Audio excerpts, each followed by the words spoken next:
Hola, siguiendo entonces con el análisis que estábamos haciendo de selección de parámetros para herramientas de corte, lo que vamos a analizar ahora es las temperaturas que se generan durante los procesos de corte y posteriormente la selección y utilización en caso de ser necesario de los disponibles fluidos de corte que podríamos llegar a utilizar. Así que vamos al tema. Directamente al tema de las temperaturas en los procesos de corte.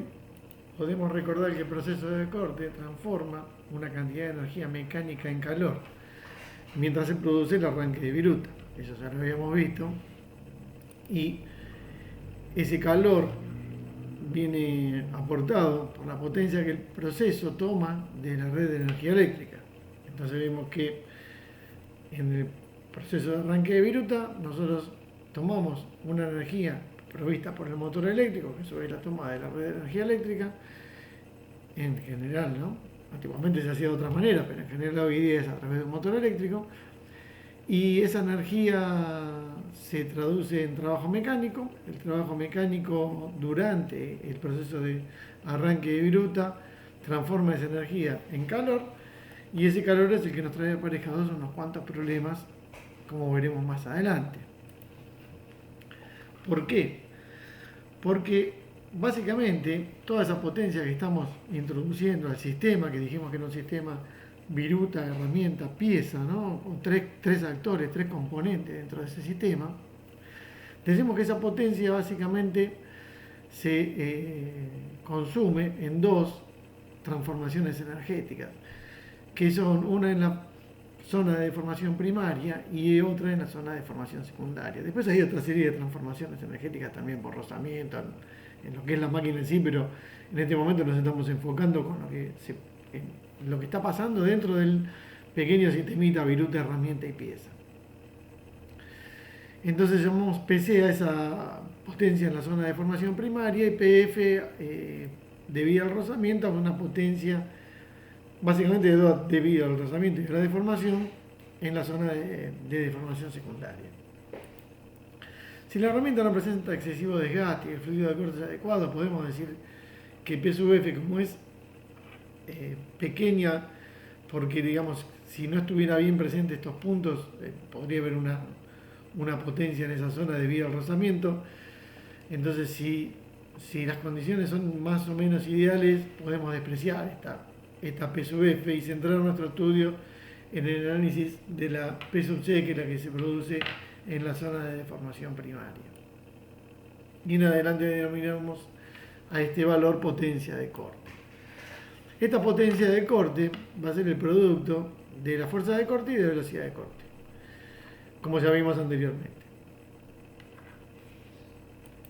Pero esta fuerza de corte, a su vez, habíamos visto que dependían de tres factores. Uno, la profundidad de corte, otro, el avance, y por último, la resistencia específica de corte, que a su vez depende del material que estamos mecanizando y de las condiciones geométricas, tanto de la herramienta como del corte mismo. Es decir, acá tenemos no solo las variables de profundidad y avance en la formación de la viruta, sino una participación importante en lo que es la geometría de la herramienta, en la determinación de la resistencia específica de corte. No pensamos en este momento por qué consecuencias trae el material que estamos mecanizando, porque se supone que si hacemos un análisis de mecanizado, el material que vamos a mecanizar es dato y es un dato inmodificable. ¿Sí? Yo no voy a cambiar de material a mecanizar para que me salga más rápido el mecanizado, porque se supone que el encargo lo tengo de mecanizar ese material. Eso pienso que está claro. Entonces, como variable no ponemos el material. Como variable modificable no ponemos el material de la pieza que estamos mecanizando. Pero sí, como variable modificable, las condiciones de geometría de la herramienta para ese material. Y por supuesto la velocidad de corte, que sería la cuarta de las variables. Ahora bien, toda esa energía que estamos evolucionando por unidad de tiempo, dijimos que se va a transformar en calor. Y este calor generado va a aumentar la temperatura de este sistema pieza, herramienta y viruta. Este aumento de temperatura provoca cambios en la estructura mecanográfica, básicamente si la enfocáramos a la pieza. O sea, todo aumento de temperatura de la pieza va a provocar un cambio en la estructura mecanográfica. Cuestión totalmente indeseable porque necesitamos preservar el material que estamos mecanizando. El aumento de temperatura también provoca efectos nocivos en la herramienta, básicamente aumentando su desgaste. Y también provoca efectos sobre la viruta, pero realmente esos desechos no nos interesan porque la viruta justamente es un desecho del proceso, así que cualquier modificación que sufra la misma no va a traer ninguna consecuencia a nuestra situación.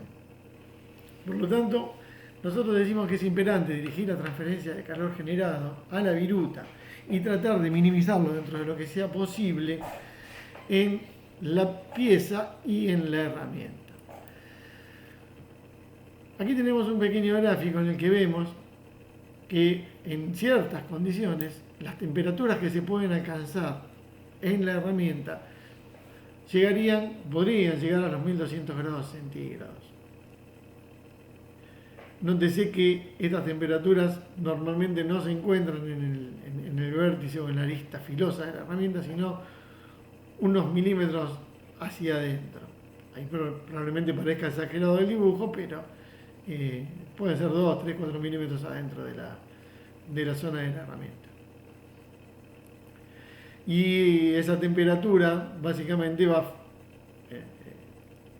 estar influida por los factores que vimos anteriormente: velocidad de corte, sección de corte, resistencia específica del material que estamos mecanizando y del proceso que estamos haciendo, con los condicionamientos de la energía, de la geometría de la herramienta.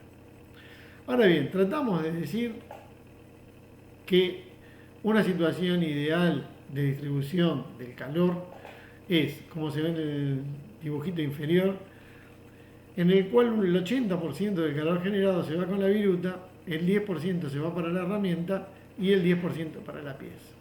Estas condiciones van a hacer que disminuyan las temperaturas tanto en la pieza como en la herramienta y todos los aumentos de temperatura se produzcan en el elemento desechable de este conjunto, que es la viruta.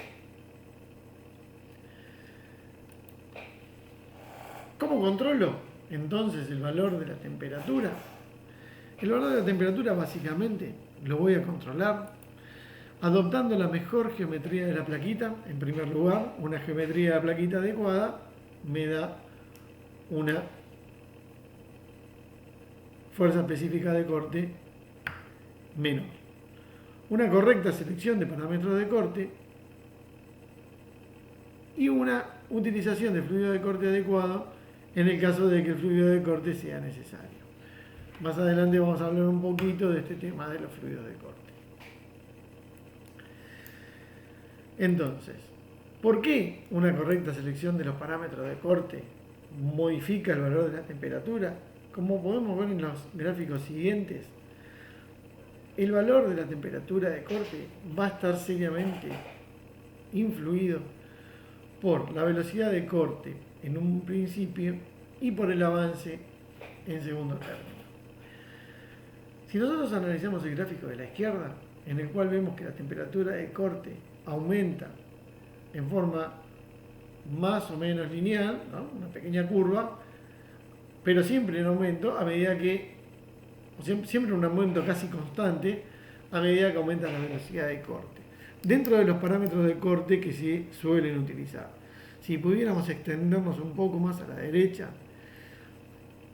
¿por qué? Porque tuviéramos máquinas que nos permiten ir un poco más a la derecha, veríamos también que la velocidad de corte deja de influir tanto. ¿Por qué? Porque cuando aumentamos la velocidad de corte probablemente logremos que la viruta rápidamente se desprenda de la herramienta y de la pieza y por lo tanto haga que la temperatura en la pieza y en la herramienta, porque acá lo que estamos graficando es la temperatura en la herramienta, disminuya, ¿sí? Entonces, eso es lo que se llama las nuevas teorías de mecanizada de alta velocidad. Se logran cuando tenemos máquinas que lo permiten hacer. En general no siempre es posible. Y analizamos el comportamiento de la temperatura hasta donde las velocidades de corte usuales lo permiten. Eso no ocurre exactamente con el avance, porque por ejemplo, en una fresa con muchos dientes podemos lograr incrementar fácilmente el avance sin necesidad de técnicas sofisticadas, y ahí vemos ya como aumentando determinados valores altos el avance, logramos que la temperatura a la que se llega sometida la herramienta no sufre grandes variaciones, por eso el achatamiento de la curva a medida que el avance supera un cierto valor.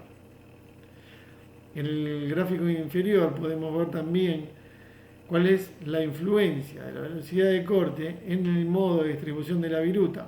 Por eso que les comentaba recién arriba que si yo pudiera todavía incrementarlo más, tendería a normalizarse, no a disminuir la temperatura de corte, pero sí a normalizarse o achatarse la curva. ¿Por qué? Porque en el gráfico inferior vemos que a medida que aumenta la velocidad de corte, más tiende a irse el calor en el factor que lo ponen como la letra A, que como vemos arriba a la derecha, por aquí, ¿no? Es la viruta, este es el punto A. A medida que yo aumento la velocidad de corte, cada vez es más importante la disipación del calor a través de este elemento que es la viruta, y menor la cantidad de calor que recibe el elemento B, que es la pieza, y el elemento C, que es la herramienta. Mientras que a bajas velocidades de corte, y a más bajas todavía más importante la diferencia, el calor podríamos decir que se reparte en partes iguales. Ahora bien, a bajas velocidades de corte, el calor se reparte en partes iguales, pero la temperatura sigue siendo baja. ¿Por qué? ¿Por qué la temperatura es baja a pesar de que se reparte mal? Porque la cantidad de calor generada es baja. Si yo tengo una velocidad de corte baja, a igualdad de todos los demás parámetros, la potencia de corte baja, la cantidad de calor que evoluciona, la cantidad de energía, perdón, que evoluciona en la unidad de tiempo es menor, y por lo tanto la cantidad de calor producida en la unidad de tiempo es menor, con lo cual la temperatura de la herramienta también es menor. Es decir, lo tengo muy mal distribuido, pero con valores prácticamente insignificantes. Por lo tanto, no trae aparejado un problema en la vida útil de la herramienta, ni siquiera en consecuencias que pueda haber sobre la pieza misma.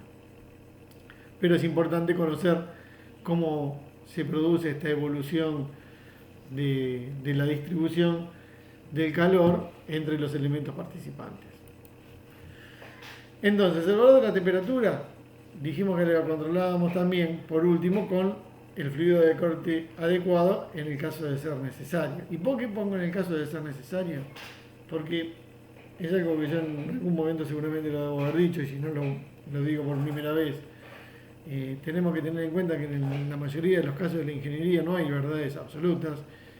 Es decir, bien puedo prescindir del fluido de corte, y de hecho en muchos de los videos han visto que no había fluido de corte, o probablemente si lo había era solo aire y por lo tanto no lo podíamos ver. Pero hay otros casos en los que sí es necesario, y hasta diría puede llegar a ser imprescindible. Acá no hay una regla matemática.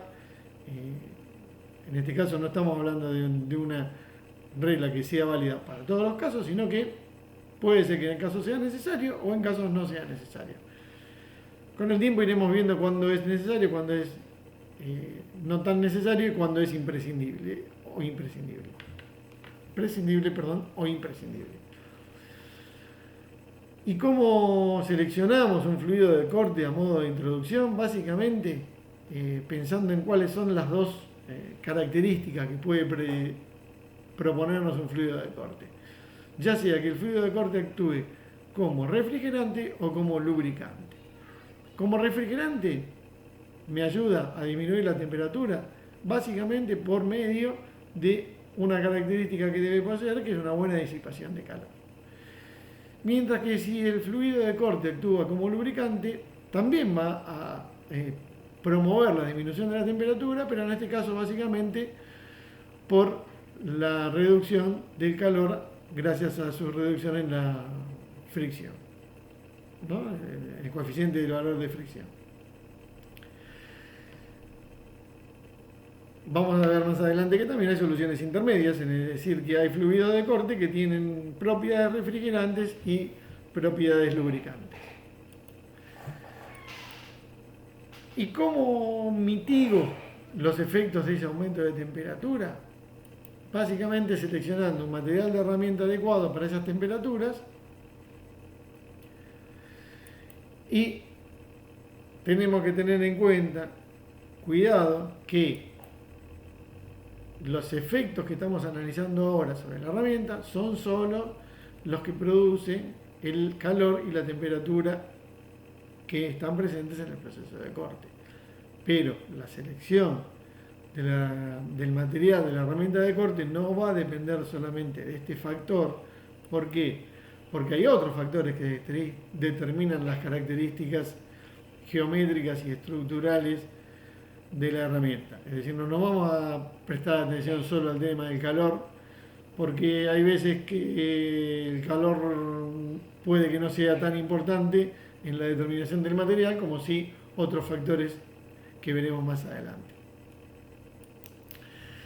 Entonces, centrándonos un poquito ahora en lo que es el tema de los fluidos de corte, vamos a decir que los fluidos de corte pretenden o tienen su objetivo de buscar reducir los efectos generados por el calor.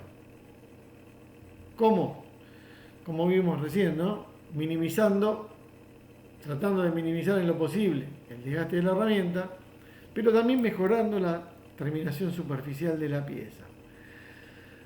Básicamente, reduciendo por un lado los esfuerzos de corte cuando actúa como lubricante, aunque tenemos que tener en cuenta que el fluido ideal en realidad no existe.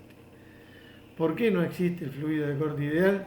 Porque el que es muy buen lubricante es un mal refrigerante y el que es buen refrigerante en general es un mal lubricante.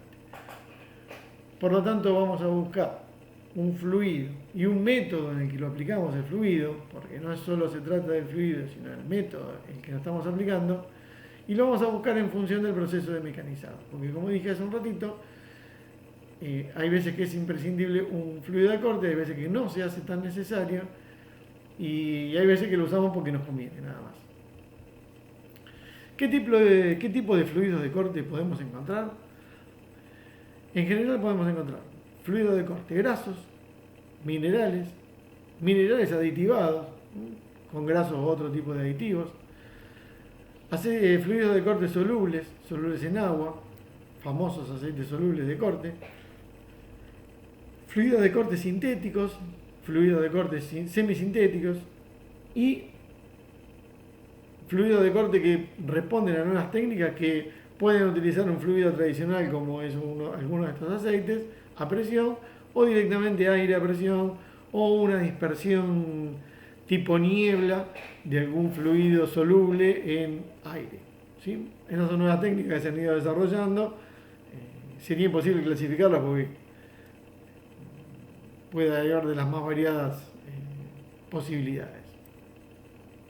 En primer lugar decimos que los fluidos de corte grasos son grasas de origen animal y vegetal que fueron los primeros que se emplearon en los procesos de corte, que hoy día resultan muy costosos, que en general son buenos lubricantes y malos refrigerantes, porque permiten justamente a raíz de su buena lubricación facilitar el desplazamiento de la viruta por la cara de ataque de la herramienta, pero no tiene propiedades refrigerantes. Sí, tampoco son buenos para evitar la formación de falso filo o que son básicamente la adhesión de partículas de la viruta al filo de la herramienta. Por otro lado tenemos los fluidos minerales o los aceites minerales que tienen un costo de producción menor que los fluidos grasos, aceites o grasas. Reducen la adherencia de partículas al filo de la herramienta, no son tan buenos lubricantes, se pueden agregar componentes grasos que mejoran la lubricación y se mezclan con el agua en suspensión, pero no son solubles. Luego tenemos otro grupo de aceites también minerales pero que sí son solubles, o en realidad tampoco son solubles porque son aceites minerales en suspensión.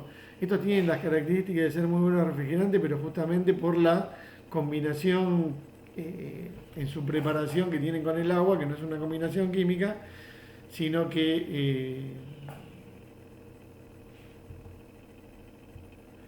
perdón, sino que se produce por una suspensión o dispersión del aceite en el agua. Buscan básicamente evitar la oxidación de la pieza y de la máquina, eh, por lo cual me permite la utilización de agua como refrigerante con estos aceites en suspensión, que son los que logran justamente esta lubricación que me evita la oxidación.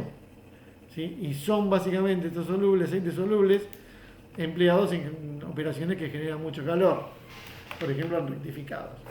Vale la pena aclarar que cuando yo tengo procesos en los que requiero, si voy a utilizar un aceite soluble, cuando requiero mayor grado de lubricación, voy a utilizar concentraciones de aceite mayor, y cuando requiero mayor grado de lubricación voy a utilizar, o sea, cuando más refrigeración necesito, disminuyo la cantidad de aceite y aumento la cantidad de agua, ¿no?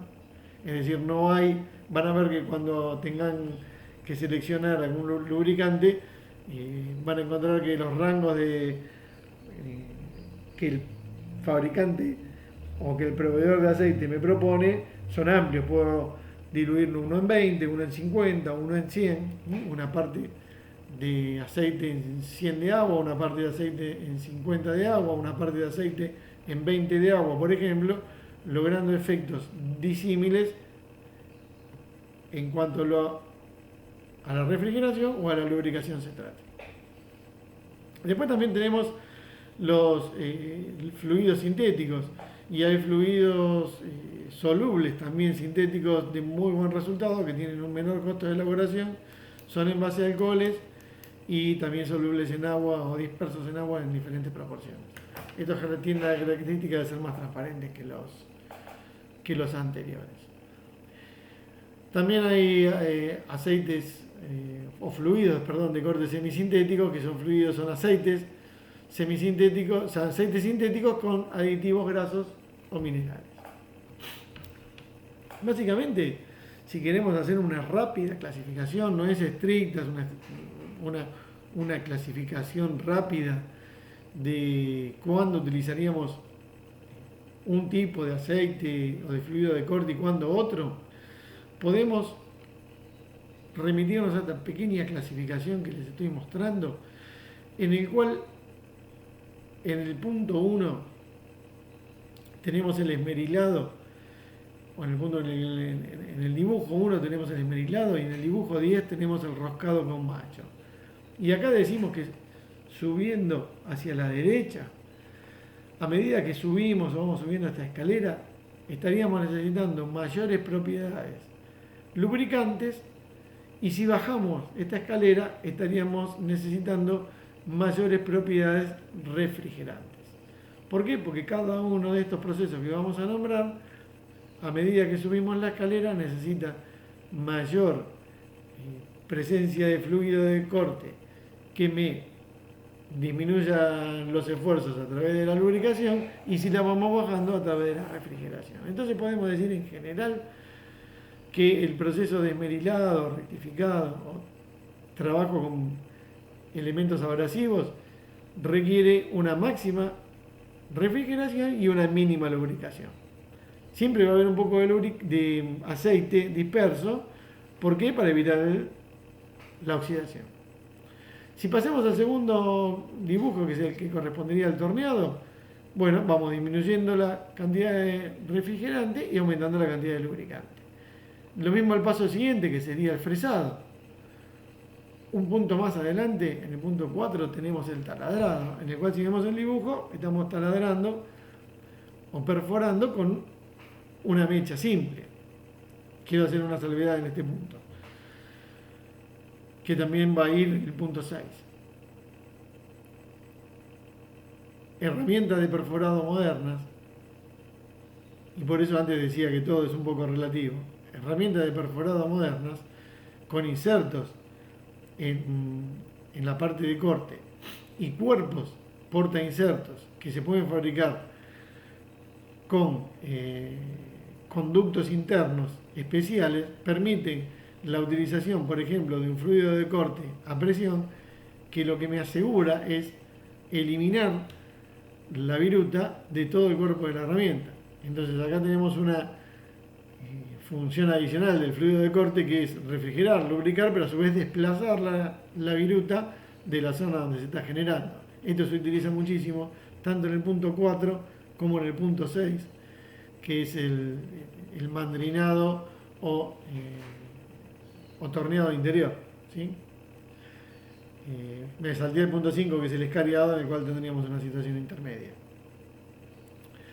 Si en el punto 7 decía que taladrado en barrenos profundos, antiguamente esto está superado, se utilizaba mayor cantidad de fluido lubricante, hoy en día lo que se hace es justamente utilizar estas mechas que yo le digo, estos elementos cortantes más que mechas que yo le digo, que tienen la posibilidad de conducir al fluido por el interior con la finalidad de lubricar y refrigerar la zona de corte y a la vez expulsar la viruta que se está generando ahí dentro. En el gráfico 8 lo que tenemos es la construcción de engranajes, en el cual básicamente ya estamos utilizando aceites minerales puros. Ya en el caso de roscas se utilizan tanto en el torneado como en el último punto, que es el roscado con macho. Decía que para la rosca se utilizan grasas especiales preparadas para tal fin, en procesos tradicionales. En procesos modernos, con herramientas modernas, también se ha evolucionado mucho en el tema de fluidos de corte sintéticos y de herramientas también que no me requieren una gran lubricación, sino solo una buena refrigeración o expulsión de virutas. Ahora bien, aparte de todo esto que hemos estado viendo, como ingeniero de proceso, en el caso de que uno lo sea, debemos considerar qué consecuencias trae aparejadas nuestras decisiones, tanto en el personal que va a operar las máquinas como en el medio ambiente. Por lo tanto, no debemos dejar de apreciar cuáles son las características que un fluido de corte debe poseer, justamente por la importancia que tiene cuidar la salud del personal y del medio ambiente. Y básicamente les vamos a decir que siempre que utilicemos un fluido de corte, el mismo debe tener su hoja técnica a disposición del operario para que sepa cómo manipularlo.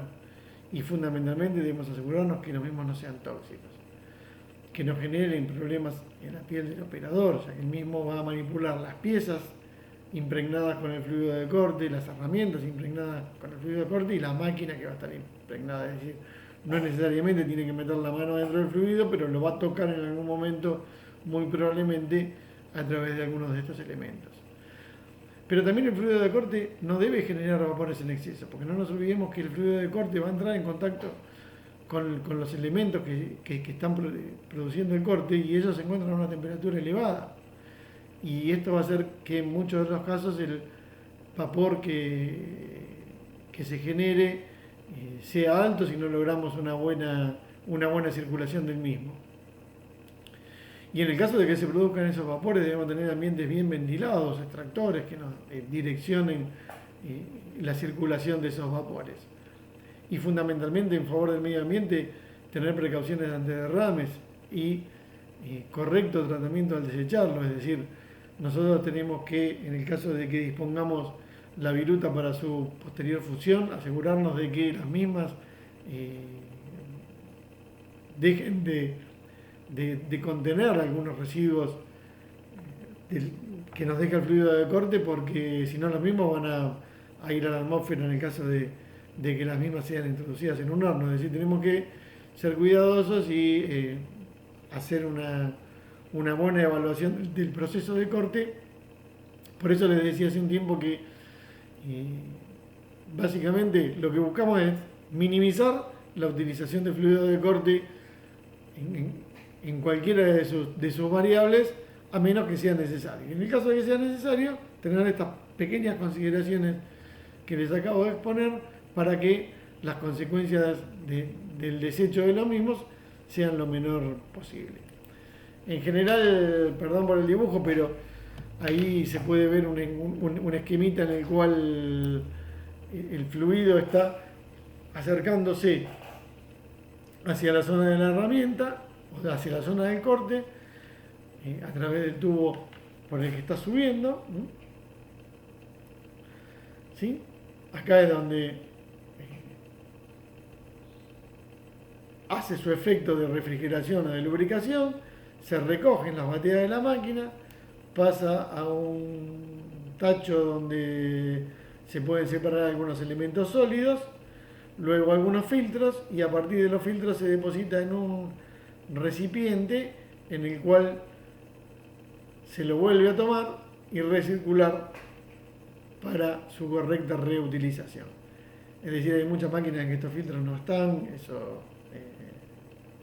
es un mal muchas veces presente, pero las máquinas más modernas traen sistemas de filtrado. Una opción que les comentaba recién cuando hablábamos del tema del perforado es la utilización del fluido a presión. En este caso, por ejemplo, aplicado a una operación de torneado. Ven que acá lo que hago es aplicar fluido a presión, pero directamente no a través de un elemento externo, sino de la propia herramienta. O también, como en este caso, de un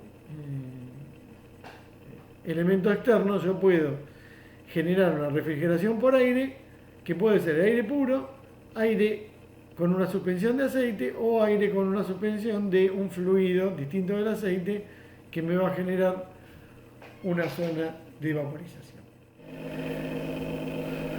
Bien, visto esto, queda por aclarar una cosa. En el desarrollo del trabajo práctico número 2 que ustedes van a encarar próximamente, en general pueden elegir el fluido de corte que quieran, no hay ninguno especificado por el fabricante de herramientas. La tendencia es trabajar en seco y en la mayoría de los insertos admiten el trabajo en seco, así que la selección en realidad no va a ser un tema que vaya a deparar algún tipo de corrección, sino que bueno, selecciónenlo justificando el uso y nada más que eso.